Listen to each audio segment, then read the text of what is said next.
call the member for Fremantle. Thank you, Deputy Speaker, and I'm interested in the government's programming and resources when it comes to national heritage and specifically Indigenous heritage. So I've got some questions for the Minister on that. I acknowledge what the member for Wentworth said about the Antarctica program. Obviously, it was a lot of foresight by the Gillard government to commission the new icebreaker.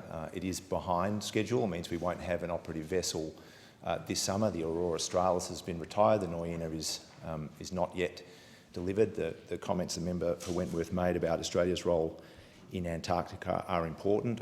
It's salient, I think, to reflect on the fact that we've only conducted a very, very limited number of inspections of bases in our territory since the 1960s.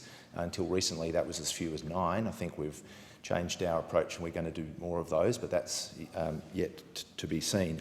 But I really want to focus on national Indigenous heritage, and there's no doubt that we have a badly inadequate national protection framework for Indigenous cultural heritage, and sadly we saw that through the tragedy at Juukan Gorge and the caves there earlier this year. We saw sites that had evidence of occupation dating back 46,000 years wantonly destroyed as a result of failures all round, failures by Rio Tinto, but certainly failures when it comes to the Indigenous cultural heritage protection framework at every level, including the Commonwealth level. We did not need the Juukan Gorge tragedy to tell us that that framework is in a state of failure. It's been like that for some considerable time. There have been alarm bells all along the way.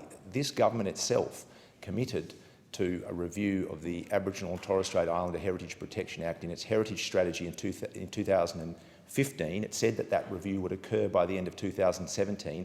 It never appeared. The Northern Australia White Paper said that the same review would occur. It never appeared. So I'd like the Minister to explain what is actually being done in this space. Since the Juukan Gorge cave tragedy and travesty, we've been told that there will be some roundtables, and some of them have already occurred. That's sort of standard government practice when there's a disaster. Let's call for some roundtables. There was supposed to be a review and a plan for reform delivered at the end of 2017. That was 3 years ago. If that had happened, maybe what happened at Juukan Gorge may not have occurred. So I think it is for the government and certainly for the Minister to explain what actually is being done, what resources and what timetable to get on with the job that the government tasked itself for completing 3 years ago, about which it has done absolutely nothing. And the second thing the Minister should explain is what actually occurred in her office, because the Aboriginal Torres Strait Islander Heritage Protection Act creates emergency intervention powers for the Minister, so that when a state protection framework isn't working, the Minister can step in and say, hang on a second, we've got to pause. What happened in this case? The traditional owners contacted the Minister's office. They were told they would get a phone call back, and it didn't happen. It was like dropping a stone in a deep and empty well. There wasn't even a splash. Nobody got back to them. And as a result, the department wasn't even aware of the prospect of the destruction until after it had occurred. That is not good enough. Any minister that has emergency intervention powers must have their office set up in such a way that they can respond when that need is triggered. And it didn't happen in this case. And it's no answer to say by the Minister that it was too late. We actually don't know that, but it's no answer to say that it was too late, because the next time it happens, it might not be too late if it was in this case, and we don't know that.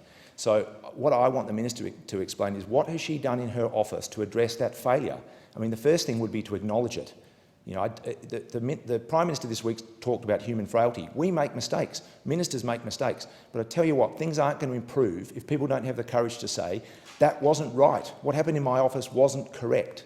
Someone should have got back to the traditional owners, and it didn't happen. Now, the CEO of the National Indigenous Australians Agency, his agency was contacted, and they made a mistake of not reaching out to the department. They acknowledged that. When they appeared before the inquiry, they said, we made a mistake and we've adopted a new protocol, and here it is, we table it. Where is the equivalent from the Minister? The Minister needs to explain how, from now going forward, if ever a traditional owner calls her office, it doesn't end up being a case of them being told, you will get a phone call back from an advisor who's on leave, who doesn't get contacted, who never makes that phone call. There needs to be some sort of change so that that emergency intervention power, which is absolutely critical to prevent these kinds of tragedies, doesn't get stuffed up again. And the Minister should be prepared to say, it was a mistake in my office, I accept it, I own it, I'm doing something about it, I'm adopting a new protocol so that if ever that phone call comes into my office again, that kind of failure doesn't occur.